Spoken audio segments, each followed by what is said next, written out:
Cooperative Governance Minister Velenkosini Hlabisa is attending the traditional Leaders Imbizo starting today. It's a 3-day event and it's aimed at bringing together traditional leaders, political representatives and community partners to talk about rural development, land issues and just the whole concept of nation building. Let's speak a bit more about this with SABC News reporter Samkele Maseko, who joins us now live from Benoni.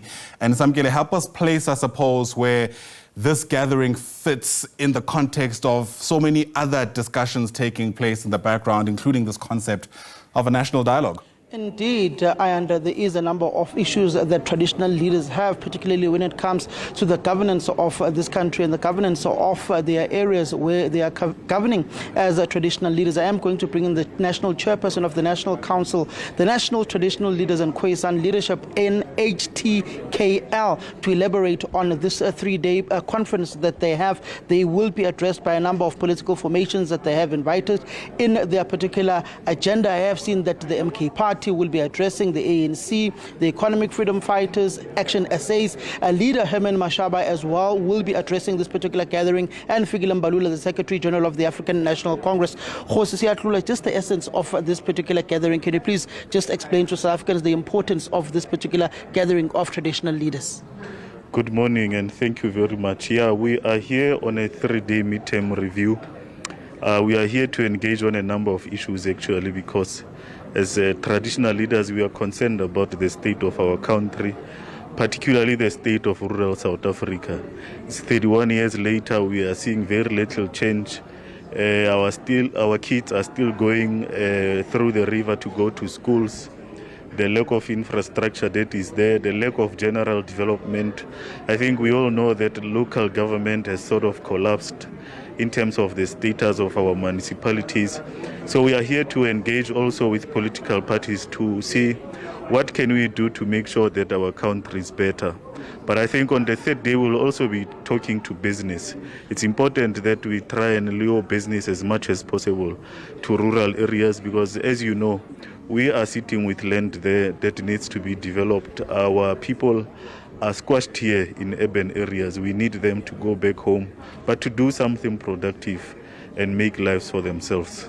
I saw that the CEO of the Minerals Council that administers business when it comes to the mining sector within the country, they will also be here extensively and looking at how they have left towns very much deplorable where they are mining in the Northwest Province, whether you go to the northern parts of KwaZulu-Natal, the Free State, Gauteng, Northern Cape. What will be some of the inputs that you'll be engaging with the Minerals Council?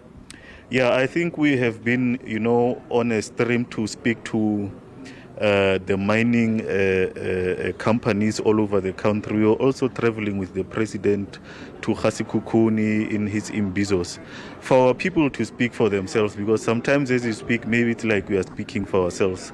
But our people managed to speak to the president to say, President, we are not happy. People are taking the minerals. They are leaving our places as ghost villages and ghost towns. Something needs to happen. Some of them, or a lot of them, are not even complying in terms of the social labor plans, and those are just bare minimums that the mining houses needs to do, but they are not doing them. So we have called the Mineral Council CEO here to come and speak to traditional leaders, because our communities are complaining, and sometimes when they don't see things happening, they think that it's traditional leaders who are saying you can just extract and go. But we are equally concerned with our communities to say you need to do better as mining houses. So we are pushing very strongly in that space together with the minister and the entire industry. When looking at these particular SLPs, particularly in the Northwest Province, I was told that the DMRE and these particular mines, these SLPs that they have to do, social labor practices that they have to do, most of them go to the labor exporting provinces. For instance, you go to a mining sector in the Platinum Belt in the Northwest, the SLP will not be for the people or for that particular area. It will go for the labor exporting province of the Eastern Cape, where the development will be taken to those communities. They are basing their argument on the fact that the minerals belong to all of South Africans, which in principle is true. But however, the host communities needs to be prioritized. We do not necessarily have a problem with our people in Eastern Cape having to have a share, because The fathers are leaving their families there to come and work in Rustenburg and everywhere else. But the host communities needs to get a lion's share of the wealth that is being extracted. So there needs to be a balance. But of course, you have to tilt much better to the host communities than the labor sending communities. What is today's program looking like for the rest of the day and going on to the second and the third day? We are going to reflect on the state of the institution for the past 31 years. What have we done successfully? Where have we gone wrong? What can we do to sort ourselves out? And tomorrow we'll be speaking to a couple of political formations, I think about 6 of them, EFF, ANC, MK, Action SA, IFP, and so forth, to look at issues of legislation, because our belief is that our organization or our institution of traditional leadership, somehow the legislative space is constraining us.